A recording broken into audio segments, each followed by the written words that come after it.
LIC कर्मियों ने 10 केंद्रीय श्रम संगठनों और अखिल भारतीय बीमा कर्मचारी संघ के आह्वान पर एक दिवसीय राष्ट्रव्यापी हड़ताल की, जिसका उद्देश्य केंद्र सरकार की जन विरोधी नीतियों, विशेष रूप से सार्वजनिक उपक्रमों के निजीकरण और श्रमिक अधिकारों पर हो रहे हमलों का विरोध करना था। गिरिडीह शाखा में इस हड़ताल का नेतृत्व शाखा अध्यक्ष संजय शर्मा और सचिव धर्म प्रकाश ने किया। इस आंदोलन को संयुक्त किसान मोर्चा, भाकपा माले, झारखंड मुक्ति मोर्चा और राष्ट्रीय जनता दल समेत कई राजनीतिक संगठनों ने नैतिक समर्थन दिया। धर्म प्रकाश ने कहा कि केंद्र सरकार LIC की 6.30% हिस्सेदारी बेचने को तत्पर है और संसद में LIC एक्ट समेत कई विधेयकों में संशोधन लाने की तैयारी कर रही है। बीमा क्षेत्र में FDI सीमा 74% से बढ़ाकर 100% करने की मंशा, बैंक व बीमा कंपनियों की निजीकरण और कर्मचारियों की भर्ती में रुकावट, सभी ने कर्मचारियों को सड़कों पर उतरने के लिए मजबूर किया।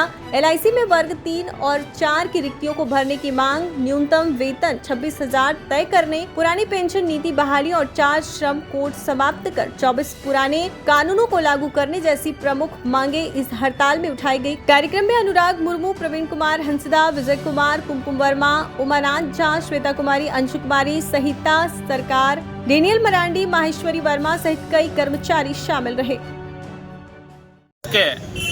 10 केंद्रीय श्रम संगठनों के द्वारा एक दिवसीय राष्ट्रव्यापी हड़ताल का आह्वान किया गया है। इस हड़ताल में अखिल भारतीय बीमा कर्मचारी संघ भी शामिल है। आज पूरे भारतवर्ष में LIC के सभी कार्यालय बंद हैं और LIC के सभी कर्मी हड़ताल पर हैं।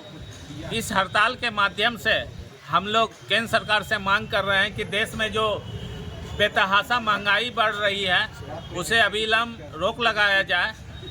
देश के तमाम कार्यालय में, तमाम संगठनों में वैकेंसीज है।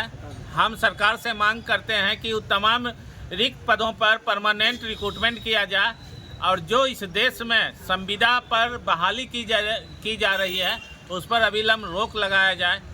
अभी देश में किसानों के लिए कोई स्पष्ट नीति नहीं है। केंद्र सरकार की किसान विरोधी नीति के चलते प्रति वर्ष किसानों की आत्महत्या करने की संख्या बढ़ी है। साथ ही साथ बेरोजगारी इस देश में इतनी बढ़ गई है कि अब नौजवान भी आत्महत्या करने लगे हैं। लोग BTech MBA करके जब नौकरी नहीं पाते हैं तो आत्महत्या कर लेते हैं। इस हड़ताल के माध्यम से हम केंद्र सरकार से मांग कर रहे हैं कि तमाम रिक्त पदों पर बहाली की प्रक्रिया प्रारंभ की जाए। अगर LIC परिप्रेक्ष्य में हम कहें तो अभी केंद्र सरकार 3 बिल बना के रखी है। एक है LIC एक्ट अमेंडमेंट बिल, दूसरा है इंश्योरेंस लॉ अमेंडमेंट बिल और तीसरा है IRDA एक्ट अमेंडमेंट बिल। ये तीनों बिल को केंद्र सरकार मानसून सत्र में पेश करना चाह रही है। LIC एक्ट अमेंडमेंट बिल के तहत LIC का 6.5% सरकारी जो हिस्सा है उसे बेचने की तैयारी है। अभी LIC में पूंजी की कोई कमी नहीं है। LIC जो है इस देश के आधारभूत संरचना के विकास में अपना बहुमूल्य निवेश कर रही है। ऐसे स्थिति में विनिवेशीकरण जो है एक मात्र कारण है कि LIC के लाभांश को कॉरपोरेट यानी पूंजीपतियों के पास पहुंचा देना।